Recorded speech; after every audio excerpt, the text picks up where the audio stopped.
Guys, कैसे आप सब लोग आज समर का मजा ले रहे होंगे। तो समर को देखते हुए आज मैं आप सभी के साथ कुछ हाइजीन टिप्स शेयर करूंगी जो बहुत सी गर्ल्स और वुमेन्स भूल जाती हैं। तो अगर आप इन टिप्स को यूज़ करेंगी, इन टिप्स को फॉलो करेंगी तो आप इस समर में भी काफ़ी अपने आप को एक्टिव और हैप्पीनेस फील करेंगी। तो आइए स्टार्ट करते हैं आज का वीडियो स्टार्ट करने से पहले अगर अभी तक आपने चैनल को सब्सक्राइब नहीं किया तो कर दीजिए। तो आइए स्टार्ट करते हैं आज का video. Let's get start. Daily तो ब्रश करते हैं बट अच्छे से अपने माउथ की क्लीन नहीं कर पाते हैं, जिस वजह से हमारे मुंह से स्मेल वगैरह आती रहती है। तो जहाँ तक हो सके आप दिन में 2 टाइम्स ब्रश किया कीजिए, मुंह से किसी भी तरीके की स्मेल नहीं है। मोस्टली होता क्या है, जब हम किसी से बात करते हैं तब हमें नहीं बट सामने वाले को ये फील होती है, जो कि बहुत ही बुरा लगता है। ये आपको फील नहीं हो तो आप दिन में 2 टाइम्स ब्रश कीजिए। मोस्टली जब भी आप खाना खाती हैं, खाना खाने के बाद आप जरूर ब्रश कीजिए, जिससे आपके मुंह से किसी भी तरीके की स्मेल नहीं आए। तो इन छोटी छोटी चीज़ों का आप ध्यान रखिए। नहीं तो आप टंग क्लीनर आता है, टंग क्लीनर से भी अपने टंग को साफ कीजिए। मोस्टली क्या होता है, हमारी जो टंग होती है, टंग यहाँ से वाइट हो जाती है, हम जो भी खाते हैं वो यहाँ जमा हो जाता है और जो धीरे धीरे स्मेल करने लग जाता है। तो जहाँ तक हो सके आप अपने की और अपने टंग की अच्छे से केयर कीजिए, 2 टाइम ब्रश कीजिए। Tips number 2।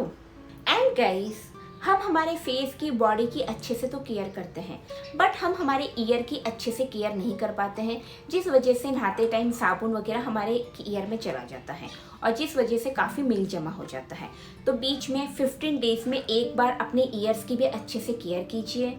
तो इसके लिए आप इस टाइप की ईयरबड यूज़ कर सकती हैं। इस ईयरबड से आपको अपने ईयर्स के आसपास अंदर चाहे तो आप सरसों का तेल या जॉनसन बेबी ऑयल को डीप करके अच्छे से क्लीन कीजिए, जिससे कोई भी मेल वगैरह है वो आपके अंदर जमा नहीं हो। नहीं तो एक गीला कपड़ा लेकर भी आप अपने ईयर्स के बैक की तरफ से साफ कर सकते हैं। मोस्टली आपने देखा कि हमारे बैक की तरफ में काफ़ी मेल वगैरह जम जाता है, जो कि बहुत ही बुरा लगता है जब हम किसी के सामने खड़े होते हैं या किसी से हम बात करते हैं। तो टाइम टू टाइम आप अपने ईयर्स की भी केयर करते रहिए, जिससे किसी भी तरीके का मेल जमा नहीं हो। मोस्टली कई बार आपने देखा कि हम किसी भी ड्रेस को पहनते टाइम बहुत सोचते हैं। उसका मेन रीज़न होता है हमारा ब्रेस्ट साइज़। कई गर्ल्स ये फील करती है कि मेरा ब्रेस्ट साइज़ अच्छा नहीं है, इस वजह से मेरे को वही ड्रेस अच्छी नहीं लग रही है, मैं ये नहीं पहनूंगी, मेरे ब्रेस्ट बहुत ज़्यादा लूज़ हो गए हैं। ऐसे बहुत से सवाल आपके मन में भी आते रहते होंगे। अगर ये सब चीज़ें आती हैं तो आज से इन सब चीज़ों को सोचना सबसे पहले बंद कर दीजिए। आप जैसी हैं वैसी बहुत अच्छी हैं, बहुत सुंदर है। आपको कॉन्फिडेंट फील कराइए और उसके बाद आप कोई सी भी ड्रेस को ईजिली पहन सकते हैं। और साथ ही आपके ब्रेस्ट का साइज़ बहुत ज़्यादा लूज़ है या बहुत ज़्यादा कम है तो उसके लिए आप कोकोनट ऑयल से अपने ब्रेस्ट की मसाज कीजिए। ये आप नीचे से ऊपर की तरफ अपने ब्रेस्ट की मसाज कीजिए। ये ब्लड सर्कुलेशन को इम्प्रूव करते हैं। सही ब्रा पहनिए। एक सही ब्रा का चूज़ हमें एक अच्छी फिटिंग देता है। एक सही ब्रा हमारे ब्रेस्ट को अच्छे से सपोर्ट करती है, अच्छे से फिटिंग देती है। तो सबसे पहले अपने ब्रेस्ट को मेज़र कर लीजिए, आपके ब्रेस्ट का क्या साइज़ है, उसके अकॉर्डिंग ही ABCD और उसके बाद ही आप ब्रा पहनिए जो कि अच्छी फिटिंग की हो। जब आप अच्छी फिटिंग के ब्रा पहनेंगी तो धीरे धीरे आपके ब्रेस्ट का साइज़ भी बढ़ेगा, साथ ही आपके ब्रेस्ट भी हैवी होने लग जाएंगे। तो इन चीज़ों का आप ध्यान रखिए। मोस्टली आपने देखा हमारे ब्रेस्ट के नीचे की तरफ लाइनिंग हो जाती है, वहाँ की स्किन थोड़ी डार्क हो जाती है। उसका मेन रीज़न होता है कि हम नाइट में भी ब्रा को पहने ही सोते हैं। हम जब भी सोते हैं तब हम हमारी ब्रा को उतार के नहीं सोते हैं, उसे पहन के सो जाते हैं, जिस वजह से हमारे ब्रेस्ट की तरफ लाइनिंग बन जाती है। तो नाइट में जब भी आप सोती हैं, तो जब भी आप नाइट में सोती हैं ब्रा को उतार के सोया कीजिए, जिससे अच्छे से आपके ब्रेस्ट को ब्रीथ मिल सके और जिससे वो ग्रो हो सके। टाइम पर आप अपने अंडरआर्म्स के हेयर को रिमूव करते रहिए, जिससे आपके अंडरआर्म्स पर किसी भी तरीके का पसीना नहीं आए। मोस्टली आपने देखा हम अंडरआर्म्स के हेयर रिमूव नहीं कर पाते और ऐसे में वहाँ पे स्वेटिंग्स की प्रॉब्लम हो जाती है और कई बार तो इतनी ज़्यादा हो जाती है जो कि गीलापन कपड़ों में दिखता है और बहुत बुरा लगता है कोई भी जब देखता है।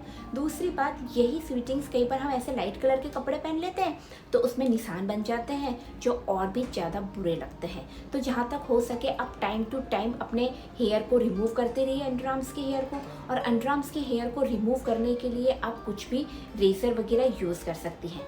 मैं मोस्टली अपने अंडरआर्म्स के हेयर रिमूव करने के लिए रेज़र ही यूज़ करती हूँ, क्योंकि मुझे अपनी बॉडी पे इस जगह हेयर बिल्कुल पसंद नहीं है क्योंकि स्वीटिंग्स की वजह से बहुत ज़्यादा स्मेल आती है। अच्छा रोल ऑन यूज़ कीजिए जिससे स्मेल भी नहीं आए। टाइम टू टाइम अपने हेयर को रिमूव करते रहिए। नंबर 5, मोस्टली ये एक बहुत कॉमन सी बात है बट बहुत से लोग इसको अवॉइड करते हैं। रिसर्च के अनुसार 80% लोग अपने बेली बटन की क्लीनिंग नहीं करते, जिस वजह से 80% बैक्टीरिया वहाँ पे इकट्ठे हो जाते हैं और जिससे स्वीटिंग्स होती है और जिससे कई बीमारियाँ होती है। तो टाइम टू टाइम आप अपने बेली बटन की क्लीनिंग करते रहा कीजिए और इसके लिए ज़्यादा कुछ भी नहीं करना है। ईयरबड की हेल्प से या तो आप क्लीनिंग कर लिया कीजिए, नहीं तो कोई भी ऑयल, कोकोनट ऑयल या जॉनसन ऑयल को इस तरीके से डीप करके यहाँ की क्लीनिंग कीजिए जिससे किसी भी तरीके का मेल वगैरह नहीं हो। मोस्टली हम यही सोचते हैं कि हम नहा रहे हैं, नहाने के साबुन के साथ साथ हमारा वहाँ का एरिया भी क्लीन होता जाता है, बट ऐसा बिल्कुल भी नहीं है। हमें वहाँ के एरिया की भी सफाई करनी होगी जब ही सफाई होगी, नहीं तो कोई भी जब आप नहा लेती हैं कोई भी गीला कपड़ा लीजिए और गीला कपड़े के बाद आप वहाँ से पोंछ लिया कीजिए जिससे किसी भी तरीके का मेल वगैरह वहाँ पर जमा नहीं हो। हम जो भी कपड़े वगैरह पहनते हैं उनके जो रुए होते हैं वो इकट्ठे हो जाते हैं और इकट्ठे होने के बाद में मेल हो जाता है। तो इन सब चीज़ों की आप ध्यान रखिए। Number 6, wearing cotton panties. Yes I know, बहुत सी गर्ल्स होती है जिनको डिफरेंट साटिन्स की, स्टाइलिश नेट की पैंटी, सेक्सी पैंटीज पहनना अच्छा लगता है।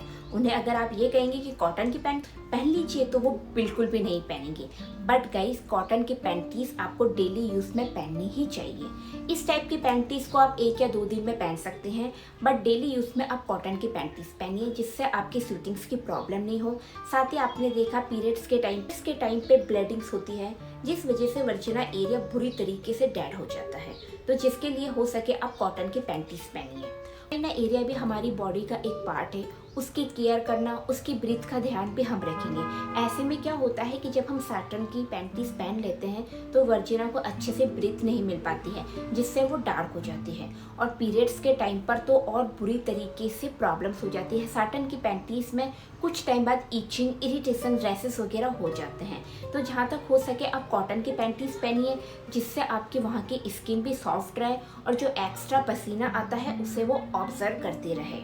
मैं आपसे ये भी कहूँगी कि आप उनकी पैंटीज़ को जब भी खरीदती हैं एक साइज़ बड़ा ही खरीदिए।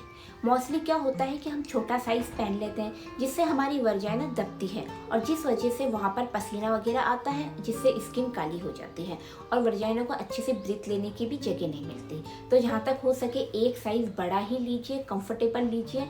तो इन चीज़ों का भी आप ध्यान रखिए। Number 7, remove bikini areas hair. Mostly आपने देखा कि जो हेयर होते हैं वो हम वर्जाइना को प्रोटेक्ट ही करते हैं, बट मैं अपने वर्जाइना हेयर को हमेशा रिमूव करके रखती हूँ। मोस्टली क्या होता है कि जब हम वर्जाइना हेयर रिमूव नहीं करते हैं तो ऐसे में अगर पीरियड्स आते हैं, पीरियड्स आने की वजह से वहाँ पे बहुत ज़्यादा स्वीटिंग्स की प्रॉब्लम होती है, स्मेल वगैरह आती है और कई बार ऐसा होता है कि बहुत ज़्यादा ग्रोथ होती है बहुत लोगों के और पीरियड्स की वजह से जो ब्लीडिंग वगैरह है वो भी उनमें रह जाती है जिससे बहुत ज़्यादा स्मेल आती है। तो जहाँ तक हो सके आप अपने वर्जाइना हेयर्स भी टाइम टू टाइम रिमूव करते रहा कीजिए जिससे आपको किसी भी तरीके की स्वीटिंग्स की प्रॉब्लम नहीं हो, नहीं तो आपके रैसेस वगैरह ईचिंग हो जाएगी और आपकी वर्जाइना बहुत ज़्यादा ब्लैक हो जाएगी। तो इसका आप अच्छे से ध्यान रखिए।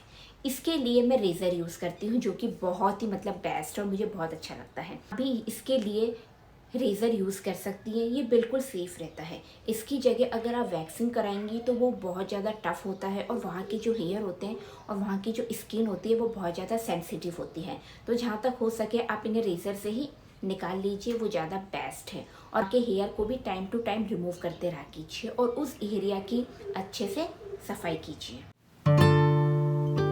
Number 8, panty lines. मोस्टली आपने देखा आजकल बहुत सी गर्ल्स को वाइट डिस्चार्ज की प्रॉब्लम्स होने लग गई है।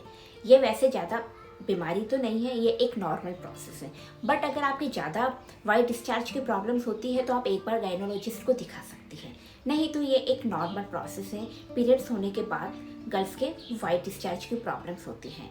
बट अगर आपके वाइट डिस्चार्ज की प्रॉब्लम ज़्यादा होती है, ऐसे में अगर आप कहीं बाहर जा रही हैं तो आप इस टाइप के पैंटी लाइन्स यूज़ कर सकती हैं जो कि बहुत ही अच्छे होते हैं और बहुत ही सेफ होते हैं। ये आपके पैंटीज़ को ख़राब भी नहीं होने देते। साथ ही आपने देखा मोस्टली हमारी पैंटीज़ बिल्कुल वाइट हो जाती है, तो उसके लिए ये पैंटी लाइन्स काफ़ी बेस्ट है।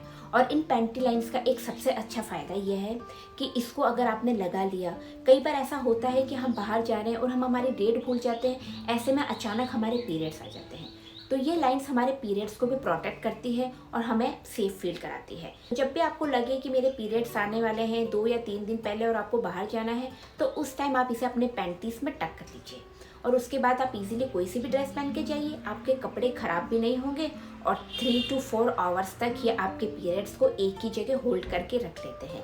तो ये बहुत ही बेस्ट है, तो आप इन्हें यूज़ कीजिए। हम हमारे नेल्स की अच्छे से केयर नहीं करते हैं, जिस वजह से उनमें काफ़ी बैक्टीरिया हो जाते हैं। मोस्टली आपने देखा हमारे नेल्स को हम अच्छे से क्लीन नहीं करते, हाथ नहीं धोते, हैंड वॉश वगैरह नहीं करते, जिस वजह से हमारे नेल्स में मेल इकट्ठा होने लग जाता है। और हम इंडियन लोग हैं, उन्हीं हाथों से हम खा लेते हैं, जिस वजह से वो सारे बैक्टीरिया हमारे पेट में चले जाते हैं। तो जो नेल्स आप खाने में यूज़ कर रही हैं, जिस हाथ से आप खाती हैं, उसके नेल्स को अच्छे से क्लीन करके रखिए, नेल पेंट को रिमूव करके रखिए, क्योंकि हम आटा वगैरह गूंथते रहते हैं, तो ऐसे में वो जो नेल्स पेंट का जो कलर होता है वो आटे के थ्रू हमारे पेट में जा सकता है। तो जो हाथ आपके काम आता है मोस्टली, उसके नेल्स बिल्कुल छोटे करके रखिए, और जो आपके काम नहीं आता उसके नेल्स को आप बड़े कर सकती हैं। इन छोटी छोटी चीज़ों का आप ध्यान रखेंगे तो आपके नेल्स भी हेल्थी भी रहेंगे, साथ ही आपको किसी भी तरीके की कोई भी प्रॉब्लम्स नहीं होगी। Tips number 10, clean Virginia area. Mostly आपने देखा इसके लिए मार्केट में कितने ज़्यादा इंटीमेट वॉश आते हैं, सीरम वगैरह आते हैं, जेल वगैरह आते हैं, क्रीम वगैरह आते हैं। इसको लगा लीजिए 2 दिन में चमक जाएगी, उसको लगा लीजिए 10 दिन में चमक जाएगी। गाइस, इनके सबके साइड इफेक्ट होते हैं, इनसे कोई रिजल्ट होने वाला नहीं है। आप अपनी वर्जाइना को नॉर्मल छोड़ दीजिए, नॉर्मल जो पानी होता है उससे आप दिन में 2 से 3 बार इसी तरीके से क्लीन करते रहिए, वही आपके लिए बहुत ज़्यादा बेस्ट है। और वो भी आपको बाहर की तरफ से करना है, इंटरनल कुछ भी आपको नहीं लगाना है। अगर आप छोटी छोटी चीज़ों का ध्यान रखेंगे तो आप हेल्थी भी रहेंगे, साथ ही साथ आपकी स्किन भी बहुत ज़्यादा हेल्थी रहेंगे। दिन में आप 8 से 10 गिलास पानी पीजिए, जूस पीजिए, हेल्थी फूड वगैरह खाइए, हरी सब्जियां खाइए, तो आपकी स्किन और आपकी बॉडी भी हेल्थी रहे। तो गाइस, ये कुछ टिप्स थे, आई होप आपको पसंद आए होंगे। ऐसे ही वीडियोस देखने के लिए प्लीज़ चैनल को सब्सक्राइब करना मत भूलिएगा, और आप किस टॉपिक पे वीडियोस देखना चाहते हैं वो भी मुझे कमेंट्स करके जरूर बताना।